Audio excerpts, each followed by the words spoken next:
வணக்கம். வாத்தியார் எம்ஜிஆர் என்ற நமது யூடியூப் சேனல் மூலமாக பல்வேறு நம் நாட்டு நடப்புகளை, நம் தமிழகத்தின்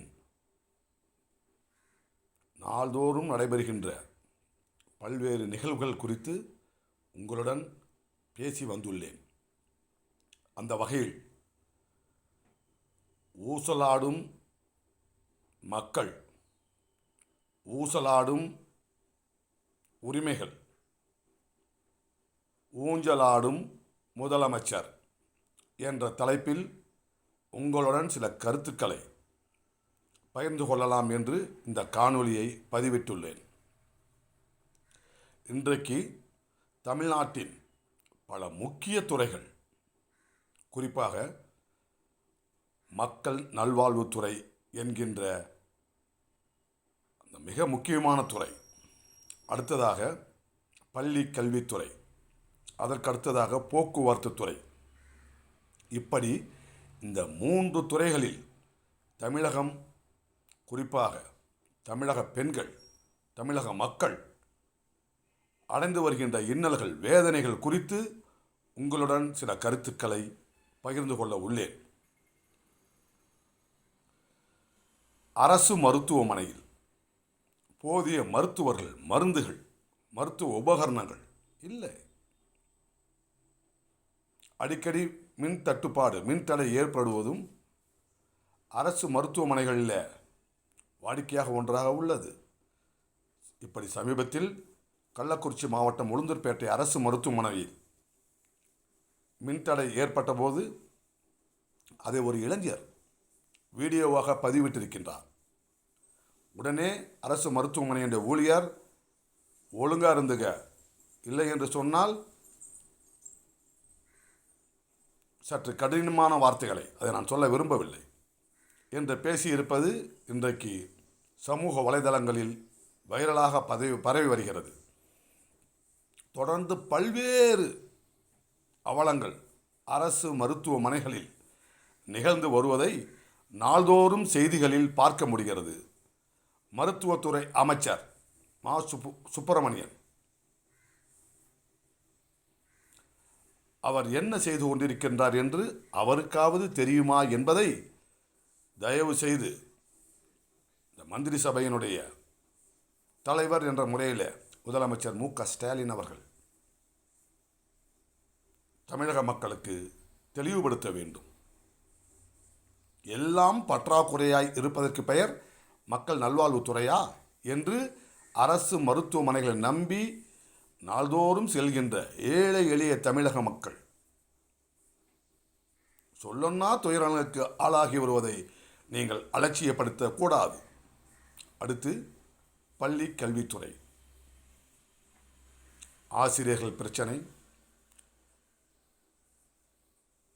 அங்கே நடக்கின்ற மாணவிகளுக்கு நடக்கின்ற விரும்பத்தகாத நிகழ்வுகள், பள்ளி கழிவறைகளை மாணவ மாணவிகளை சுத்தம் செய்கின்ற நிலை என்று தொடர்ந்து பல்வேறு நிகழ்வுகள். ஒரு சில பகுதிகளிலே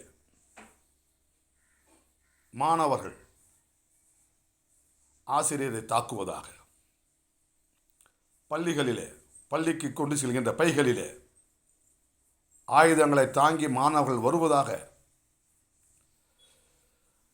சாதிய மோதல்கள் பள்ளி வளாகத்தில் நடைபெறுவதாக செய்திகள் ஊடகங்களில், சமூக வலைதளங்களில் வந்து கொண்டே இருக்கிறது. இன்னும் ஒரு சில பகுதிகளில் போதை கலாச்சாரம் பள்ளிகளில், குறிப்பாக மேல்நிலை பள்ளிகளில் எவ்வளவு வேதனையாக இருக்குதுங்க.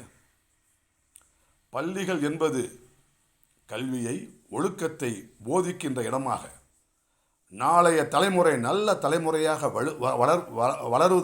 வருவதற்காக கட்டமைக்கப்பட்ட அந்த கட்டமைப்பு இப்படி சுக்கலாக உடைக்கலாமா? பள்ளிகளிலே போதிய அடிப்படை வசதிகள் இல்லை என்கின்ற புலம்பல், இதையெல்லாம் சரி செய்ய வேண்டிய அமைச்சர் அன்பில் மகேஷ் பொய்யாமொழி அவர்கள் குறித்து, அவர்கள் செயல்பாடுகள் குறித்து, தமிழக மக்களின் அதிருப்திகள் குறித்து தமிழக முதலமைச்சர் பதில் சொல்வாரா? அடுத்து போக்குவரத்து துறை அமைச்சர்.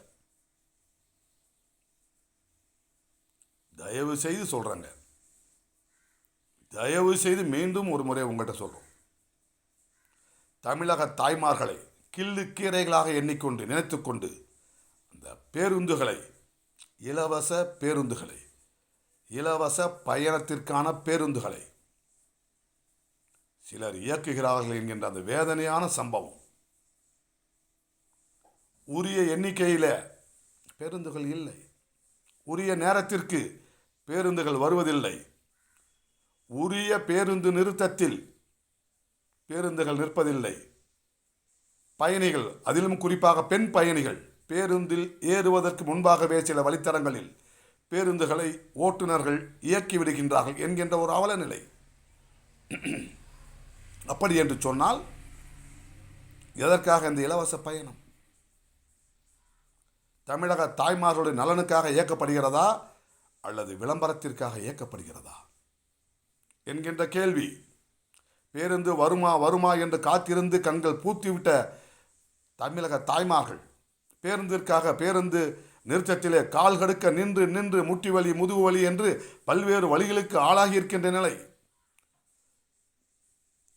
ஓட்டை உடைசல் பேருந்துகளிலே பயணிப்பதால் பெண் பயணிகளுக்கும் ஒட்டுமொத்த பயணிகளுக்கும் பல்வேறு உடல் உபாதைகள் ஏற்படுவதாக பேசப்படுகிறதே, சொல்லப்படுகிறதே.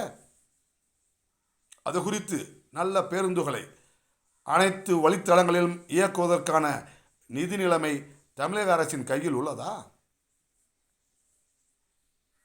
இப்படி நிதி நிலைமையிலே தமிழ்நாட்டின் நிலை ஊசலாட்டம். சட்டம் ஒழுங்கில், தமிழகத்தின் தாய்மார்களுடைய பாதுகாப்பில், அவர்கள் உரிமைகளை பாதுகாப்பதிலே ஊசலாட்டம். இப்படி ஒவ்வொரு முக்கிய துறையும் இங்கே ஊசலாடி கொண்டிருக்கிறது.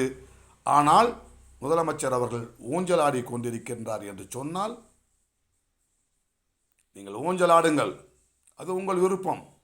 ஆனால் இங்கே ஊசலாடி கொண்டிருக்கின்ற தமிழக மக்களுடைய வாழ்வாதாரத்தை காப்பாற்றுவதற்கான நடவடிக்கைகளிலும் நீங்கள் ஈடுபட வேண்டுமா வேண்டாமா?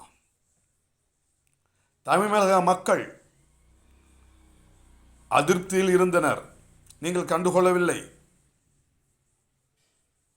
கோபத்தில் ஆழ்ந்தனர், நீங்கள் கண்டுகொள்ளவில்லை.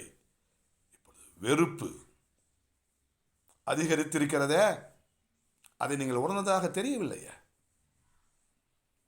தமிழகத்தினுடைய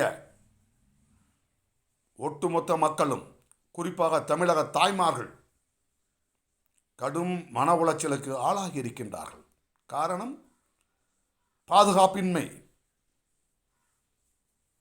ரோட்டிலே சென்ற பெண்ணுக்கு பாலியல் கொடுமை, வீட்டிலே இருக்கின்ற பெண்களுக்கு பாலியல் கொடுமை, பெண் குழந்தைகள் முதல் முதியவர்கள் வரை, பெண் முதியவர்கள் வரை, மூதாட்டிகள் வரை பாலியல் தொல்லைகள், தொந்தரவுகள்.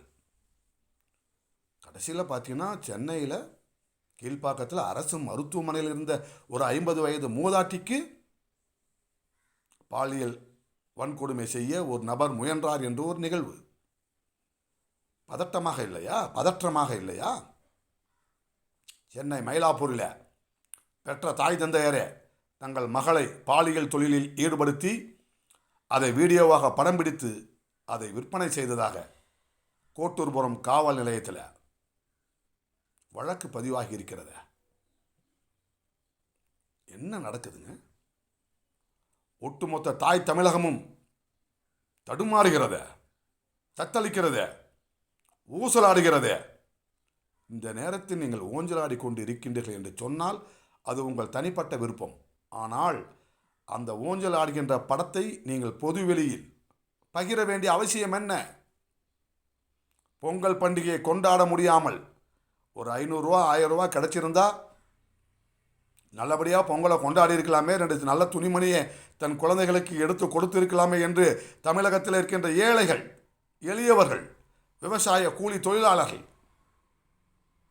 நாள்தோறும் பாரம் சுமக்கின்ற, கைவண்டி இழுக்கின்ற, ரிக்ஷாக்களை ஓட்டுகின்ற, ஆட்டோக்களை இயக்குகின்றவர்கள் நினைத்தார்களே, கேட்டார்களே, வேண்டினார்களே, விரும்பினார்களே, உங்களால் அவர்களுக்கு பணம் தர முடியவில்லை. ஆறுதல் சொல்ல நீங்கள் தயாராக இல்லை. இப்படிப்பட்ட நிலையில் தமிழக மக்களை வஞ்சித்து விட்டு நீங்கள் ஊஞ்சலாடி கொண்டிருப்பது உங்கள் தனிப்பட்ட சொந்த விஷயமாக இருந்தாலும் அதை பொது வெளியிலே நீங்கள் பகிரும் பொழுது அது வெந்த புண்ணிலே வேலை பாய்ச்சுவதாக அமையாதா? இந்த ஆட்சியில் தமிழக மக்கள் தொடர்ந்து சொல்லன்னா துயருக்கு ஆளாகி வருகின்ற இந்த நேரத்தில், தமிழக மக்களின் நலன்கள் ஊசலாடி கொண்டிருக்கின்ற நேரத்தில், தமிழக பெண்களுடைய பாதுகாப்பு ஊசலாடி கொண்டிருக்கின்ற நேரத்தில், தமிழகத்தின் நிதி நிலைமை ஊசலாடி கொண்டிருக்கின்ற இந்த நேரத்தில், நீதிமன்ற வளாகத்திற்கு மிக அருகிலே படுகொலைகள் நடக்கின்றன. அமைச்சர் சொல்கின்றார், ஒவ்வொருவரையும் நாங்கள் பாதுகாக்க முடியாது என்று. நீதிமன்றத்திற்கு அருகிலே அல்ல, 100 மீட்டர் தள்ளி என்கின்றார், 100 அடி தள்ளி என்கின்றார். இதுதான் சட்டம் ஒழுங்கை பேணுகின்றவர் செயலா என்று நாட்டு மக்கள் கேட்கின்றார்கள் என்று சொன்னால், ஊசலாடி கொண்டிருக்கின்ற தமிழகத்தை காப்பாற்ற வேண்டிய நீங்கள் தயவு செய்து அதற்கு முன்னுரிமை கொடுத்து, அதற்கு முக்கியத்துவம் கொடுத்து, தமிழகத்தின் நீதி நிலைமையை சீராக்குங்கள். தமிழகத்தின் பெண்களுடைய பாதுகாப்பை உறுதி செய்யுங்கள், உத்தரவாதப்படுத்துங்கள். போதையில்லா தமிழகத்தை உருவாக்க தயவு செய்து முன்வாருங்கள், முயற்சி செய்யுங்கள். இல்லை என்று சொன்னால் 2026 தமிழக மக்களுடைய கோபம் உங்களை ஆட்சி பீடத்தில் மட்டுமல்ல, சட்டப்பேரவையிலிருந்தே முற்றாக கூட நீங்கள் விளக்கப்படுவீர்கள் என்பதை தமிழக மக்களுடைய கோபத்தை உணராத உங்களுக்கு எச்சரிக்கையாக கூறி, 2026 இந்த அவல ஆட்சியை அகற்றிவிட்டு அனைத்து இந்திய அண்ணா திராவிட முன்னேற்ற கழகத்தின் ஆட்சியை, இருவரும் இதய தெய்வங்கள் புரட்சித் தலைவர் எம்ஜிஆர், புரட்சித் தலைவி அம்மா ஆகியோர் நல் ஆசியுடன் புரட்சித் தமிழர் எடப்பாடியார் தலைமையில் அமைத்தே தீருவோம் என்கின்ற உறுதிமொழியை இந்த நல்ல நாளிலே ஏற்று விடைபெறுகிறேன். நன்றி, வணக்கம். வாழ்க தமிழ், வெல்லட்டும் தமிழ்.